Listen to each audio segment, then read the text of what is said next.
Hello guys. आज के lecture में डिस्कस करने वाले हैं अप्रोचेस टू नॉलेज रिप्रेजेंटेशन। जो अप्रोचेस टू नॉलेज रिप्रेजेंटेशंस के पॉइंट को डिस्कस करेंगे कि 4 अप्रोचेस है, उसको अपन एक एक करके डिस्कस करेंगे।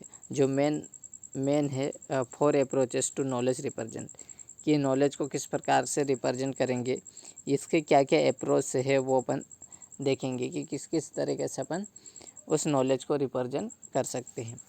ठीक है, तो सबसे पहले देखेंगे कि सिंपल रिलेशनशिप अप्रोच। ठीक है, अब सिंपल संबंध जो नॉलेज है, ज्ञान है, उसे अपन किस तरह से रिप्रेजेंटेशन करेंगे वो यहाँ पे देखने वाले हैं। ठीक है,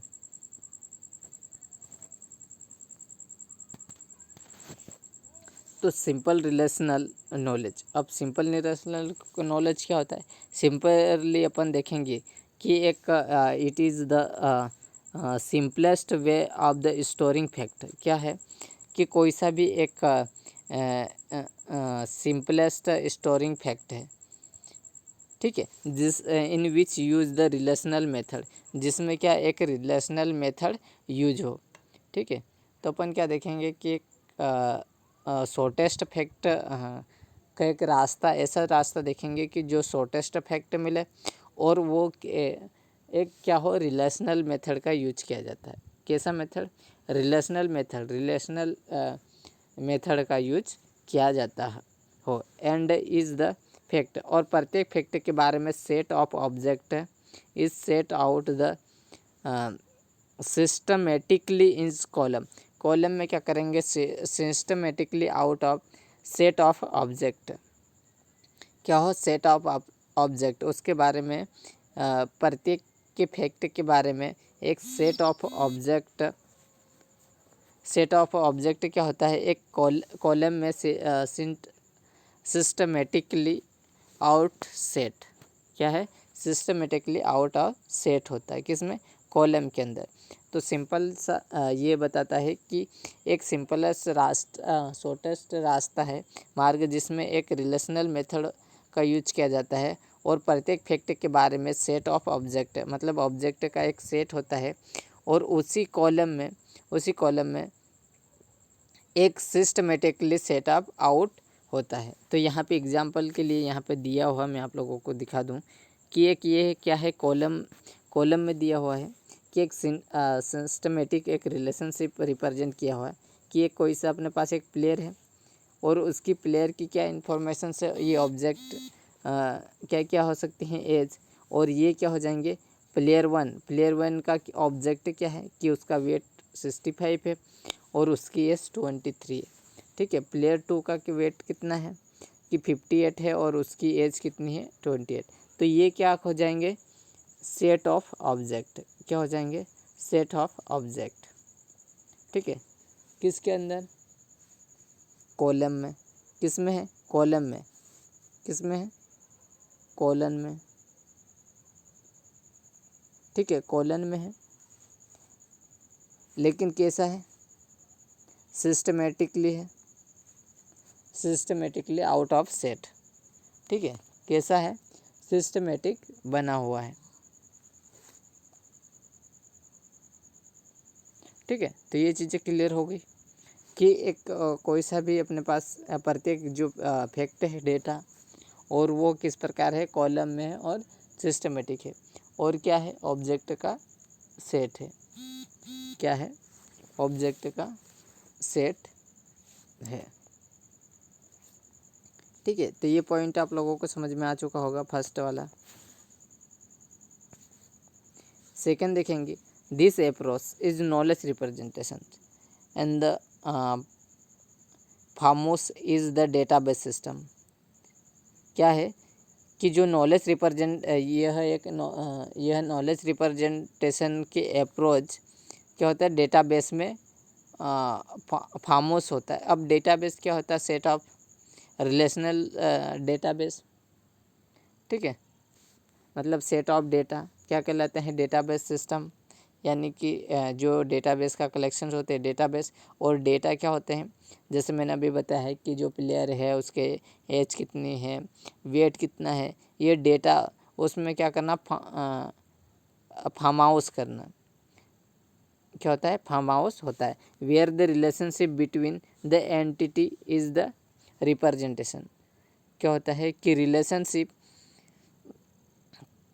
के बीच में एक एंटिटी रिप्रेजेंटेशन करता है, क्या करता है, एंटिटी रिलेशनशिप प्रेजेंट करता है। ठीक है, तो ये क्या हो गया, एक प्लेयर हो गया। ठीक है, ये क्या बन गया, एक प्लेयर की एंटिटी, ये रिलेशनशिप बन गया। ठीक है, प्लेयर रिलेशनशिप बन गया। और प्लेयर से रिलेटेड क्या हो जाएगा, प्लेयर की क्या हो जाएगी, वेट हो जाएगा। और प्लेयर की क्या हो जाएगी, एज, क्या हो जाएंगे, एज। तो ये क्या हो गई, एंटिटी हो गई। और एट्रीब्यूट क्या हो जाएंगे कि उसका एज कितना होगा। ठीक है, 48, उसकी वेट कितनी होगी, 65। इस प्रकार से ये क्या बन जाएंगे, सॉरी, इस प्रकार से गोल इसके क्या बन जाएंगे, एट्रीब्यूट। और ये जो प्लेयर है ये क्या हो जाएगा, रिलेशनशिप हो जाएगा, इनका क्या हो जाएगा, रिलेशनशिप हो जाएगा। तो ये एक प्रकार का किसमें, डेटाबेस सिस्टम में फाउंड्स होते हैं। ठीक है, किसमें, डेटाबेस के फाउंड्स होंगे। और ये किसी रिलेशनशिप के बीच में अलग अलग एंटिटी को रिप्रेजेंटेशन करता है, क्या करता है, किसी भी रिलेशनशिप में अलग अलग प्रकार के एंटिटीज़ को रिप्रेजेंटेशन करता है। ठीक है, this approach is the title opportunity for the inheritance. ये क्या होता है, इस अप्रोच के पास एक इन्फ्रेंस के लिए अपॉर्चुनिटी, टाइटल अपॉर्चुनिटी होता है, क्या होता है, एक टाइटल अपॉर्चुनिटी इसके पास होता है। ठीक है, तो ये सिंपल रिलेशनशिप नॉलेज आप लोगों को समझ में आ चुका होगा। ठीक है, और ये इसके एग्जांपल्स कि उस रिलेशनशिप को, सिंपल रिलेशनशिप को किस प्रकार से रिप्रेजेंट किए हैं। ये प्लेयर की लिस्ट दी हुई है और उसके वेट्स और एजेस दिए हुए हैं। ठीक है, अब ये क्या बताता है, इन प्लेयर के बीच में रिलेशनशिप बताता है कि, ठीक है, क्या क्या रिलेशनशिप है। ठीक है, तो ये वेट और एज ये क्या बताता है, एंटिटी बताता है, क्या बताता है, एंटिटी को बताता है। ठीक है,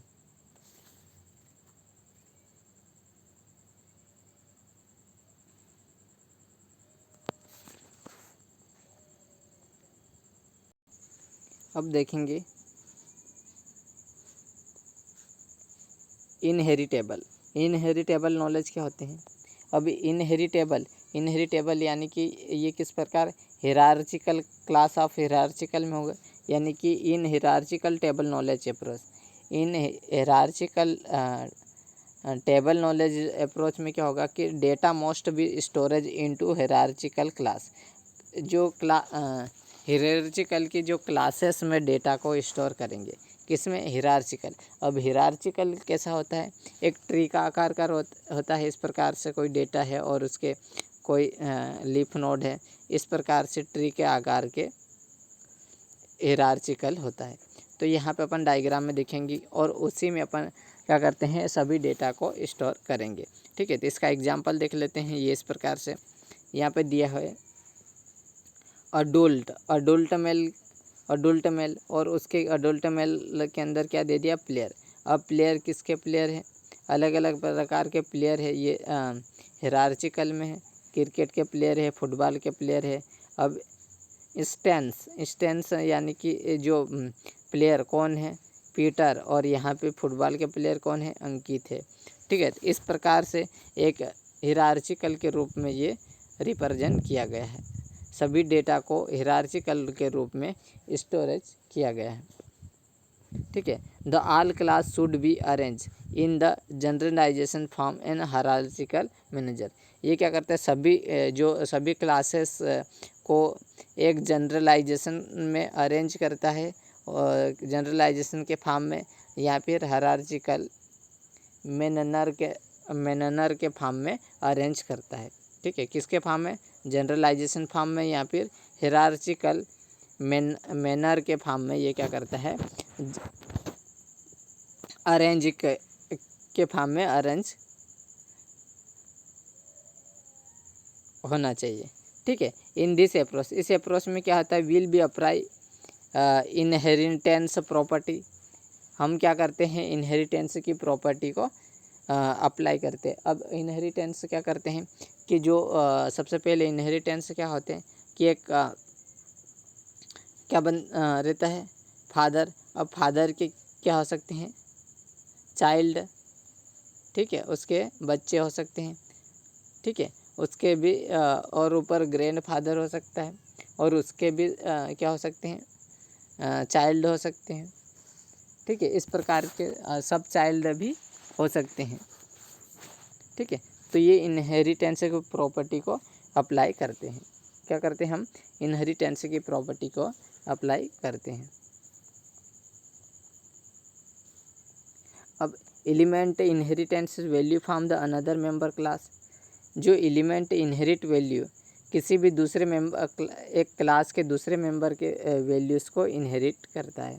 in this approach contain the inheritable knowledge. क्या होता है इसका, इनहेरिटेबल नॉलेज, यह अप्रोच क्या करता है, contain inheritable knowledge in which show the relationship between instance and class.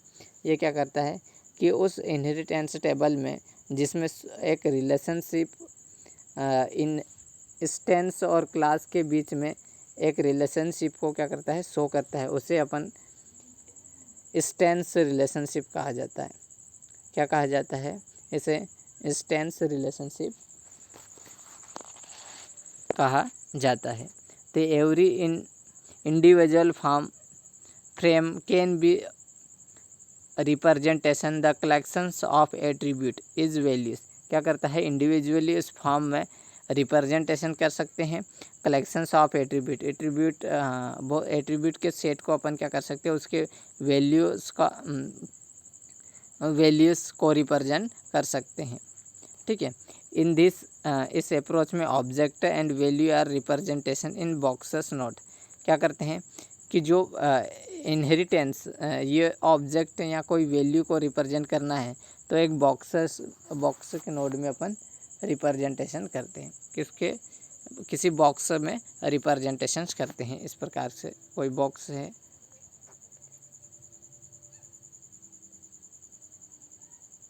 उसमें रिप्रेजेंटेशंस करते हैं, किसमें, बॉक्स में। We use the arrow and point the objects value. हम किसी एरो जिसमें पॉइंट हो किसी ऑब्जेक्ट्स की वैल्यू को दिखाते हैं, ठीक है, एरो से, ठीक है।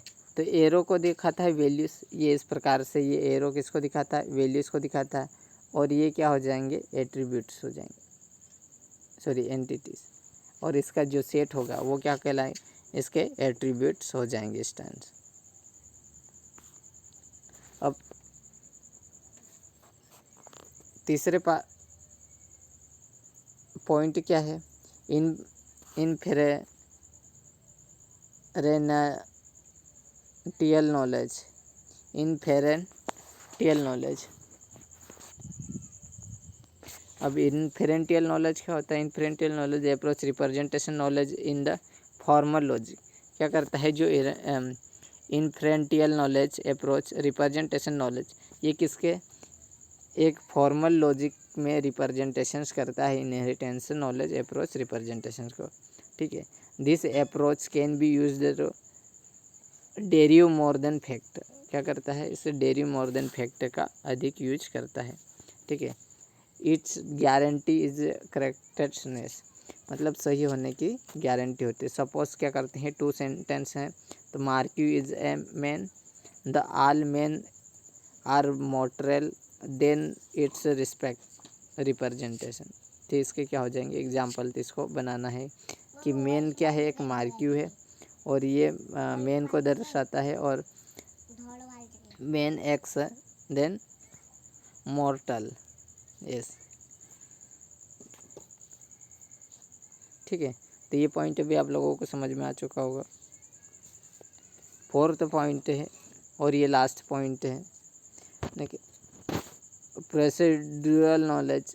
प्रोसीड्यूरल नॉलेज में क्या होता है कि procedural knowledge approach use the small program, छोटे प्रोग्राम का यूज करता है, और कोड, छोटे प्रोग्राम और कोड का यूज करता है, जिसमें describe the how the scientific thing, किसी भी थिंग को कैसे डिस्क्राइब करना है और कैसे प्रोसेस करना है, ये क्या प्रोसीड्यूरल नॉलेज बताता है कि क्या होता है कि स्मॉल प्रोग्राम और कोड का यूज करना, जिसमें कि उसे किस प्रकार से डिस्क्राइब करना उसकी स्पेशल थिंग को, और उसे कैसे प्रोसेड करना है।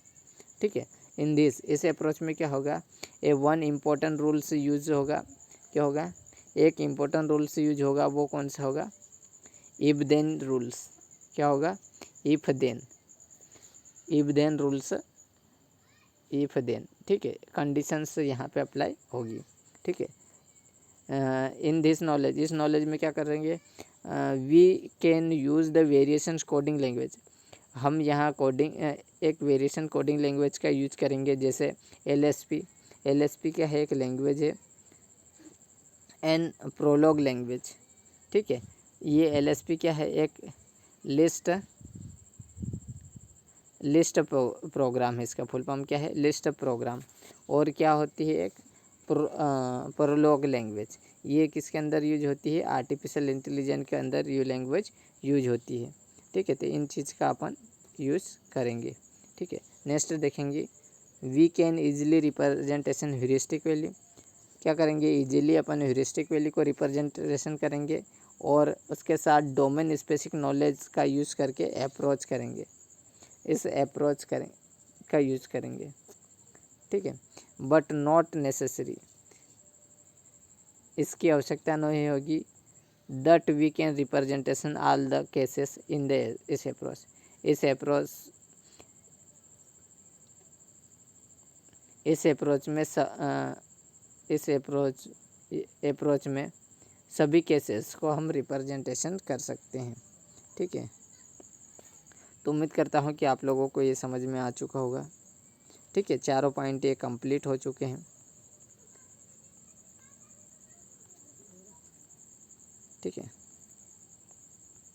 कि अप्रोच टू नॉलेज रिप्रेजेंटेशन के क्या क्या स्टेप्स हैं वो अपन देख लिए।